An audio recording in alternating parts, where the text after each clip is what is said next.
Hello, Pendale. Today I'm trying Franco.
Here we go.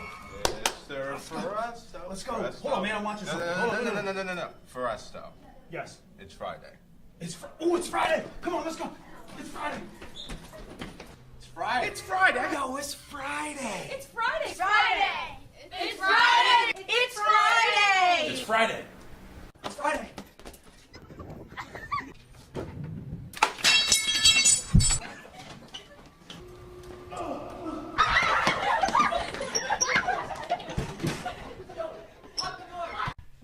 Lock the door!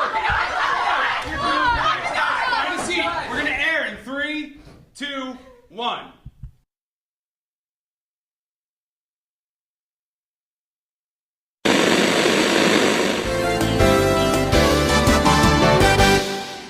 Hi, Mr. O, the Science Bro here, bringing a little science into your life. Over the last 2 weeks, we talked about light, telescopes, and some of the achievements of the Hubble Space Telescope. The Hubble is nearing the end of its lifespan. It has received upgrades since it was launched in 1990 and is still doing great science. It was hoped that it would last 10 years and has been in service now for 35. It now has a successor. It was launched about a year ago, about 10 years behind schedule, but has astounding improvements over the Hubble Space Telescope. The James Webb Space Telescope was designed to look further out into space than the Hubble telescope could. In fact, it isn't even in Earth orbit like the Hubble is, but is 1,000,000 miles away from the Earth. It was placed in something called a ligation point. A ligation point is where gravitational pull between two objects is exactly balanced. The James Webb is placed at a ligation point between the Earth and the Sun. This means that the Sun is pulling on the scope towards it with the same amount of force that the Earth is pulling on it. As a result, very little fuel is needed to keep it where it is in space.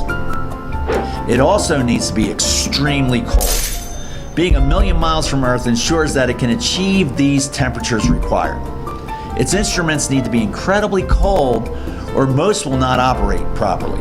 There's too much activity and heat reflections coming from the sun, Earth, and all the space activity in Earth orbit.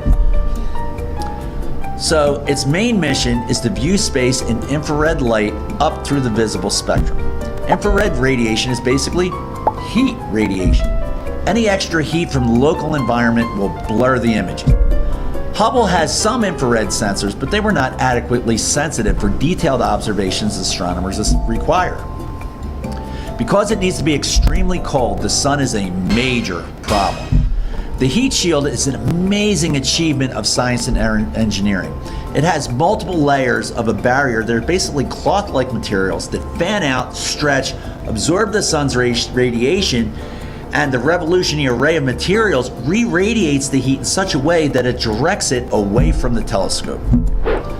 One of the most amazing things about the telescope is also the design of it. There is a limited amount of room on rockets available to get the scope into orbit. The telescope needed to have a very large mirror, too big to fit on the rockets when it was being designed. As a result, the mirror and the rest of the telescope needed to fold up and unfold like origami. The mirror was broken into hexagons that would come together like a jigsaw puzzle to form one large mirror. This complicates the mirror that has to be precise to 1 micrometer. The testing of how it would unfold, come together, and calibrate the shape of the mirrors took years of testing to get it right. Failure was not an option. There could be no missions to fix it like we did for the Hubble. Every possible complication that the human mind could think of was thoroughly tested to try and ensure that there would be no problems when it was deployed. It was a monumental task to design and implement the deployment of the scope with zero margin for error. Any flaw in the design would be a total failure. I watched the launch, went off without a hitch, hurdle 1 cleared. There was a checkout while the spacecraft was in Earth orbit. The engines relit to put it on its trajectory to the Lagrange point, hurdle 2 cleared. On its way to the Lagrange point, the telescope started to unfold and assume its final shape. Step 3. At every step, a thorough checkout of systems followed. Every step worked flawlessly and the scope had assembled itself. Step 4 was insertion into the Lagrange point. Now the telescope's instrument had to be calculated. So step 5, the final step, took weeks to accomplish, but it was finally ready to do science. Next time, we will talk about the discoveries of the James Webb and some of the other awesome telescopes in space. Until then, this is Mr. O, the Science Bro, shining the light of science into the darkness.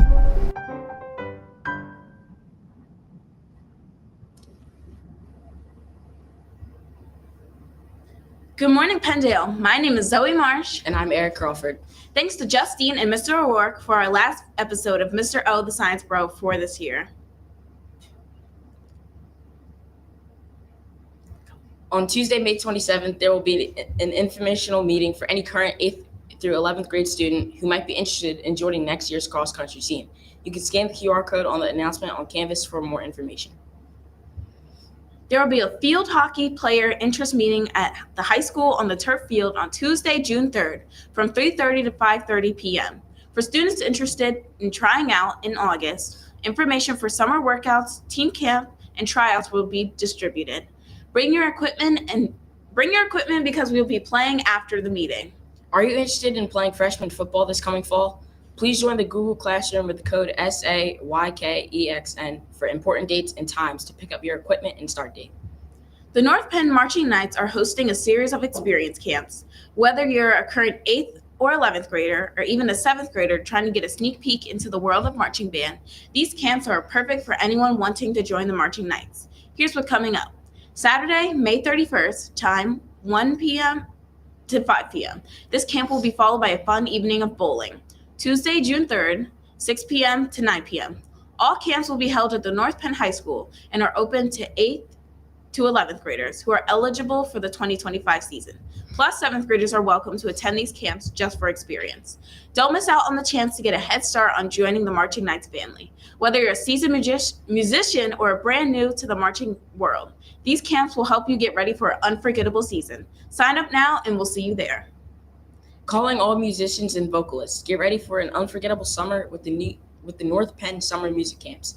Whether you're a band, orchestra, or chorus enthusiast, we have the perfect camp for you to improve your skills, make new friends, and have fun all week long. Here's a breakdown for our exciting camp schedule. Band camp dates July 7th to the 11th, and the time is 9 a.m. to 3 p.m. For the orchestra camp, the dates are July 14th to the 18th. The time is 9 a.m. to 3 p.m. And finally, the chorus camp, which the dates are July 21st to the 25th, and the time is 9 a.m. to 3 p.m. All camps will be held at Penn Field from 9 a.m. to 3 p.m. and are open to students of all skill levels. Registration information is available now at northpenncep.org. Please don't wait. Sign up today and get ready to make music with some of the best. Penndale's GSA supports our LGBTQIA+ students. We meet every other Tuesday from 3 to 4:30 in room 217. Speaking of GSA, here's Penndale's the next GSA video from presents GSA. Flag of the Day. This is the intersex flag. This flag represents people whose bodies don't fall into the norms of woman and man. This flag was by Morgan Carpenter in 2000.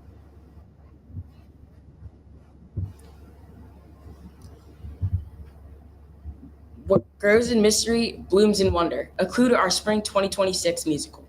Some truths have roots deeper than we see. Others are planted in story. Ever heard of a tale too tall to be true? Or maybe true because it's too tall to ignore? The truth is in the telling.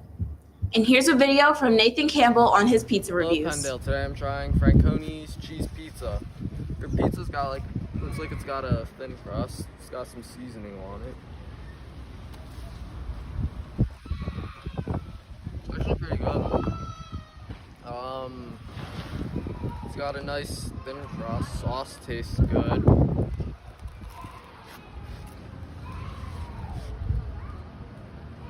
It's definitely a little bit floury. You can taste it up towards the crust. You can taste that there is some flour.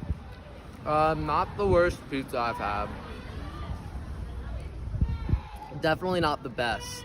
This is a good pizza place to go to where I definitely wouldn't go out of my way to get it, but if I was coming home from like a road trip or something, I'd probably get it. I'd give it a solid 7.9. Have a good day, Penndale.